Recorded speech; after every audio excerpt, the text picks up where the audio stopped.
সারা পৃথিবীতেই একটা Islamic fundamentalism বা ইসলামিক টেরোরিজম বলতে যেটা বোঝায় সেটা হচ্ছে যে ধর্মের নামে সহিংসতা করা, ধর্মের নামে প্রাণহানি, সেটা আল কায়দার থেকে শুরু করে আইএসআইএস থেকে শুরু করে সারা পৃথিবীতে কিন্তু এই এই এই ধারণাটা বিদ্যমান আছে, বিরাজমান আছে। এবং বাংলাদেশেও আমরা দেখেছি বিভিন্ন সময় ব্লগার হত্যাকাণ্ড থেকে শুরু করে প্রফেসর হুমায়ুন আজাদের উপরে হত্যাকাণ্ড সেই 2004 বা 5 সালে বাংলাদেশেও এটি ছিল এবং এখনো আছে, সারা পৃথিবীতেই আছে। এবং এটি এটি একটা জিনিস কি যে না, একটা একটু একটু বলতে চাই যে সুলতানা, সেটি হচ্ছে যে রাষ্ট্র যখন এই সন্ত্রাসকে, সেটি ধর্মীয় সন্ত্রাস হোক, রাজনৈতিক সন্ত্রাস হোক বা অন্য যে কোনো ধরনের সন্ত্রাস হোক, রাষ্ট্র যখন এটিকে দমন করার চেষ্টা করে তখন এই সন্ত্রাসীরা কিন্তু একটু ভয়ে থাকে বা তারা প্রকাশ্যে আসতে সাহস পায় না। কিন্তু 5ই আগস্টের পরে আমরা যেটি দেখেছি যে তার আগ পর্যন্ত যেসব সন্ত্রাসী একটু ভয়ে ছিল বা লুকিয়ে ছিল বা এইসব আক্রমণ করলেও চোরাগুপ্তা করতো, এখন তারা প্রকাশ্যে বের হয়ে এসে রাস্তায় মিছিল করছে, রাস্তায় কলেমা তৈয়বা লেখা পতাকা নিয়ে স্লোগান দিচ্ছে এবং তারা বাংলাদেশে হিজবুত তাওহীদ এবং অন্যান্য নিষিদ্ধ সংগঠনের নামে স্লোগান দিচ্ছে, মিটিং করছে, বক্তব্য দিচ্ছে এবং হুমকি দিচ্ছে সরকারকে। এই ঘটনার সাহস কিন্তু তারা 5ই আগস্টের আগে পায়নি। এবং দুঃখের বিষয় হচ্ছে যে এই সরকারও 5ই আগস্টের পরে যে সরকার ক্ষমতায় এসছে তারাই এই এই ঘটনাগুলিকে কোনোভাবেই নিরুৎসাহিত করার চেষ্টা করছে না, তাদেরকে দমন করার চেষ্টা করছে না, বরং তাদেরকে উৎসাহিত করছে। এবং তারা নানাভাবে উৎসাহিত হয়ে, ধর্মীয় গোষ্ঠী কিন্তু এখন বাংলাদেশে সবচেয়ে বেশি ক্ষমতাবান। একদিকে জামায়াতে ইসলামী আমাদের 71-এর ঘাতক এক দালাল বা দোসর পাকিস্তানি হানাদার বাহিনীর, তারা রাজনীতিতে সক্রিয় হয়েছে, তাদের ছাত্র সংগঠন সক্রিয় হয়েছে এবং তাদের ছাত্র সংগঠনই বলা হয়ে থাকে বা এখন দাবি করা হচ্ছে কোট আনকোট যে 5ই আগস্টের সময়কার বা জুলাই আন্দোলনের সবচেয়ে বড় ভূমিকা ছিল শিবিরের। ফলে তাদের হাত ধরে তাদের যারা সহযোগী তারা এখন সবচেয়ে বেশি ক্ষমতাবান। এবং বাংলাদেশে এখন ধর্মীয় সহিংসতা বা ধর্মীয় সন্ত্রাসবাদ একটা চরম রাষ্ট্রীয়করণ হয়েছে। ধর্মীয় সন্ত্রাসবাদের এই রাষ্ট্রীয়করণ এর আগে বাংলাদেশে কখনো ঘটেনি। আমরা অনেক সরকার দেখেছি, আমার ব্যক্তিগত জীবনে মানে স্বাধীনতা পরবর্তী মোটামুটি সবগুলো সরকারই তো দেখার সুযোগ কম বেশি হয়েছে। অনেক সরকারই ধর্মকে ব্যবহার করেছে। এরশাদ সাহেব ধর্মকে রাষ্ট্রধর্মকে ইসলামকে রাষ্ট্রধর্ম ঘোষণা করে সংবিধান সংশোধন করেছেন। বিএনপি জামায়াতকে সঙ্গে নিয়ে সরকার গঠন করেছেন, নির্বাচন করেছেন, জোট করেছেন। আওয়ামী লীগ জামাত বা হেফাজতে ইসলামের সঙ্গে লিয়াজো করেছেন। জাতীয় পার্টি তো সারা জীবনই একটা করেছেন এরকম।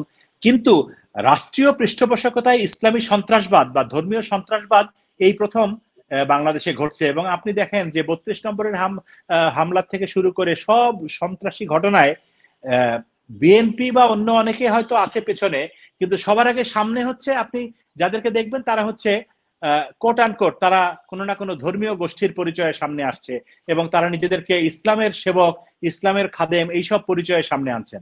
তার মানে কি? তার মানে হচ্ছে যে বাংলাদেশ কি এই এই ইসলামের নামে সন্ত্রাসবাদের জন্য, ধর্মীয় কি বলে আক্রমণের জন্য এই বিপ্লব বা এই অভ্যুত্থান করেছিল বাংলাদেশের ছেলেমেয়েরা?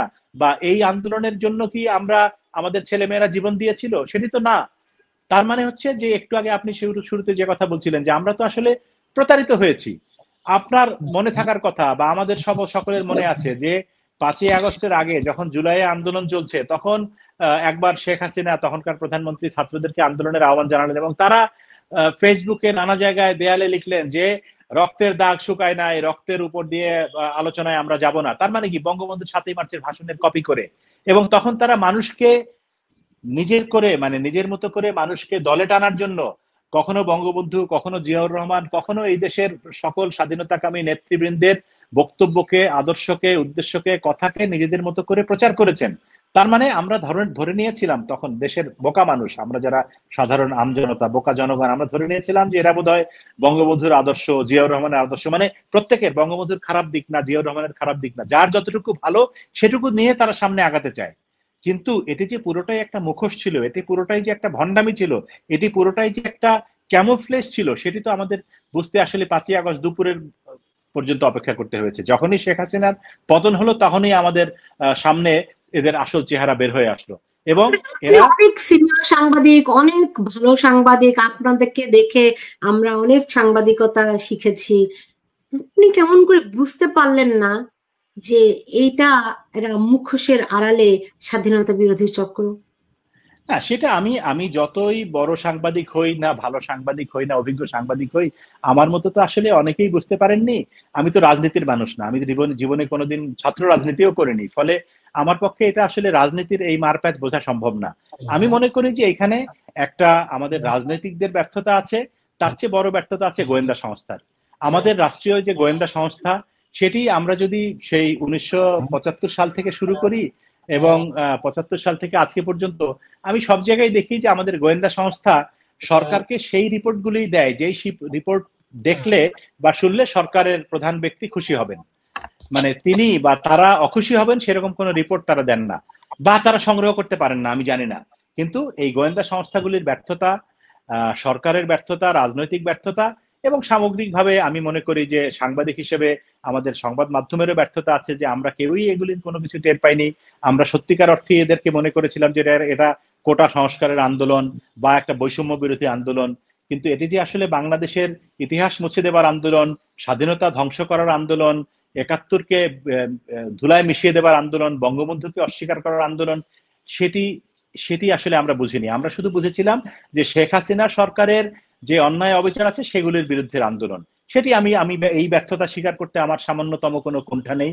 আমি স্বীকার করি যে সেটি আমরা বুঝতে ভুল করেছিলাম। ফুল পাখি লতা পাতার ছবি আছে, সেখানে তো কোনো সমস্যা নাই। সমস্যাটা হচ্ছে যেখানে ব্লগারদের ছবি আছে সেটি মুছে দিতে হবে, কারণ ব্লগারদের যারা হত্যা করেছে তারা তো এই সরকারের সহযোগী, তারা তো এই সরকারকে ক্ষমতায় এনেছে। এবং জেল থেকে বের হওয়ার থেকে শুরু করে 5ই আগস্টের আগে আপনি দেখেছেন যে তারা বন্দুক নিয়ে AK-47 রাইফেল নিয়ে বলেছে যে আমরা তো এই দেশ স্বাধীন করেছি। নারী নির্যাতনকারী একজনকে ধরলো না, সে বলেছে যে আমি তো অস্ত্র জমা দিয়েছি অমুক ভাইয়ের কাছে, আমি তো গুলি করেছি 5ই আগস্টের আগে, তা আমাকে কেন গ্রেপ্তার করবে? তার মানে হচ্ছে যে জঙ্গি গোষ্ঠীর প্রত্যক্ষ সহযোগিতা নিয়ে এই সরকার ক্ষমতায় এসছে, এবং তাদের প্রতি এই সরকারের একটা কঠিন দায়বদ্ধতা আছে, ঋণ আছে। ফলে এই সরকার তাদের বিরুদ্ধে কখনোই ওইরকম শক্ত আইন প্রয়োগ করবে না বা শক্ত ব্যবস্থা নেবে না। এবং আরো পরিষ্কারভাবে যদি বলি যে জামাত শিবির এখানে একটা বিরাট ভূমিকা পালন করে। জামাত ইসলামী রাজনৈতিকভাবে তারা একটা রাজনৈতিক দল, কিন্তু তাদের যে আদর্শ, সেই আদর্শ তো বাংলাদেশের এইসব মুক্ত বুদ্ধির সঙ্গে যায় না। তারা তো চিরকালই এইসব মুক্ত বুদ্ধির বিরোধিতা করে এসছে, এবং এইসব হত্যাকাণ্ডের সঙ্গে যারা জড়িত, ব্লগার হত্যা ইত্যাদি, তাদের বহু জনের ব্যাকগ্রাউন্ড আমরা দেখেছি জামাত শিবিরের। ফলে এই সরকার প্রশ্ন করতে ইচ্ছে করছে, একটা প্রশ্ন করতে ইচ্ছে করছে, আমি পরে ভুলে যাবো দেখে প্রশ্নটি করছি। আমার মনে আছে ডক্টর মোহাম্মদ ইউনূস যেদিন নোবেল প্রাইজ পেলেন, আপনি তখন এটিএন বাংলায় ছিলেন। আমার মনে আছে আপনি লাইভ করেছিলেন, এবং তখন তো লাইভ এত এত ছিল না, অল্প স্বল্প লাইভ তখন হতো, এবং খুবই নিয়মতান্ত্রিক ভাবে লাইভ গুলি হতো। তো যখন ডক্টর মোহাম্মদ ইউনূস নোবেল পেলেন, আপনি তাকে জড়িয়ে ধরে সেই লাইভ করেছিলেন, তার সঙ্গে আপনার অত্যন্ত ভুল ভুল ভুল একটু কারেকশন, আমি ওনাকে জড়িয়ে ধরিনি, উনি আমাকে জড়িয়ে ধরেছিলেন। ভিডিও এখন আমার কাছে আছে। গাঁদা ফুলের মালা গলায়, এখন আমার চোখে লেগে আছে সেই গাঁদা ফুলের মালা গলায় ছিলেন উনি, রাইট? খুবই একটা বাংলাদেশের জন্য একটা অনেক আনন্দের দিন ছিল, এবং আপনার সঙ্গে অনেক ভালো সুসম্পর্ক তার ছিল। আপনি কি কোনোদিনও অনুমান করতে পেরেছিলেন ডক্টর মোহাম্মদ ইউনূস এই জঙ্গি গোষ্ঠীকে পৃষ্ঠপোষকতা করবে? সোজা উত্তর হচ্ছে না, আমি কখনো এরকম ভাবিনি। প্রফেসর মোহাম্মদ ইউনূসকে আমি অসম্ভব শ্রদ্ধা করতাম। উনি যখন গ্রামীণ ব্যাংকের এমডি, তখন থেকেই ওনার সঙ্গে আমার খুবই সুসম্পর্ক। আমি গ্রামীণ ব্যাংকের উপরে, ওনার মাইক্রো ক্রেডিটের উপরে অসংখ্য রিপোর্ট করেছি, বহু জায়গায় গিয়েছি বাংলাদেশের গ্রামে গঞ্জে ওনার সঙ্গে। ওনাকে ছাড়া গ্রামীণ ব্যাংকের মাইক্রো ক্রেডিট নিয়ে যারা উপকৃত হয়েছেন সেই নারীদের উপরে, বা ব্রিটেনের রানী স্পেনের রানী সোফিয়া বাংলাদেশে এলেন, এরকম অনেকে এসছেন বাংলাদেশে গ্রামীণ ব্যাংকের কার্যক্রম দেখতে। আমি তাদের সঙ্গে গিয়েছি, প্রফেসর ইউনূস ছিলেন, রিপোর্ট করেছি। এগুলো বললে না এখন মনে হবে যে আমি বোধহয় মানে এক ধরনের ওনার দোসর, কিন্তু আমি সেই জায়গা থেকে বলছি না, সাংবাদিক হিসেবে বলছি যে এগুলো আমার জন্য খুবই উজ্জ্বল স্মরণীয় স্মৃতি, গর্বের বিষয়। এবং প্রফেসর ইউনূস যেদিন নোবেল পুরস্কার নিলেন নরওয়ের অসলোতে, সেদিন বাংলাদেশের 3-4 জন সাংবাদিক সেখানে গিয়েছিলেন, আমি তাদের মধ্যে একজন। শাহিক সিরাজ ভাই ছিলেন চ্যানেল আই এর, এরকম আরো কয়েকজন ছিলেন। তো তখনও কিন্তু আমরা খুবই, আমি সেই প্রেস কনফারেন্সে যেখানে সারা পৃথিবীর সব বড় বড় সাংবাদিক, সেখানে আমি ওনাকে প্রশ্ন করেছিলাম, এবং উনি সেই প্রশ্নের উত্তর দিয়েছিলেন। এবং আমি ওনাকে বলেছিলাম যে আপনি যদি উত্তরটি বাংলায় দেন, কারণ আমার অডিয়েন্স তো বাংলায় শুনতে আগ্রহী। উনি সেই উত্তর দিয়েছিলেন, এবং সেখানে আমরা খুব সুন্দর সময় কাটিয়েছিলাম। এবং তারপরে যখন 2007 সালে উনি প্রধান হিসেবে দায়িত্ব নিতে পারেন, এরকম একটা আলোচনা হলো। আমার মনে আছে যে আমি ওনাকে সরাসরি ফোন করেছিলাম 111-এর একদিন দুদিন আগে, যে এরকম স্যার শুনলাম আপনি দায়িত্ব নিচ্ছেন। তো উনি বললেন, উনি আমাকে যেটি বলেছিলেন যে হ্যাঁ এরকম একটা আলোচনা ছিল, আমাকে অনেকে রিকোয়েস্ট করেছিল, মানে তখনকার অ্যাম্বাসেডর ইত্যাদি, আমি মানা করে দিয়েছি। তো উনি আমাকে বললেন, তোমার কি মনে হয় ভুল করলাম না ঠিক করলাম? এটা কেউ বিশ্বাস করবে না, কিন্তু প্রফেসর ইউনূস এখনো জীবিত, আমিও জীবিত, এটি আমি মিথ্যা বলছি না, অন রেকর্ড বলছি, যে প্রফেসর ইউনূস আমাকে বললেন তোমার কি মনে হয় ভুল করলাম না ঠিক করলাম? তা আমি বললাম, স্যার আপনি সম্মানিত মানুষ, রাজনীতি ভেজালের জায়গা, আমার মনে হয় আপনি ঠিকই করেছেন, এইসব সরকারের মধ্যে যাওয়া আপনার ঠিক না। তো যাই হোক, সেটি ভিন্ন আলোচনা। ব্যক্তিগত জায়গা থেকে আমি ওনাকে খুবই শ্রদ্ধা করি বা করতাম। আমি খুবই আশাহত, আমি খুবই আশান্বিত ছিলাম যে যখন যাই হোক 5ই আগস্টে যাই হলো বাংলাদেশে শেখ হাসিনার পতন হলো, এবং যখন 8 তারিখে প্রফেসর ইউনূস আসলেন এবং উনি শপথ নিলেন বঙ্গভবনে, আমি সেই রিপোর্টার হিসেবে সেই অনুষ্ঠানে কভার করতেও গিয়েছিলাম, তখনও ওনার সাথে আমার দেখা হয়েছে।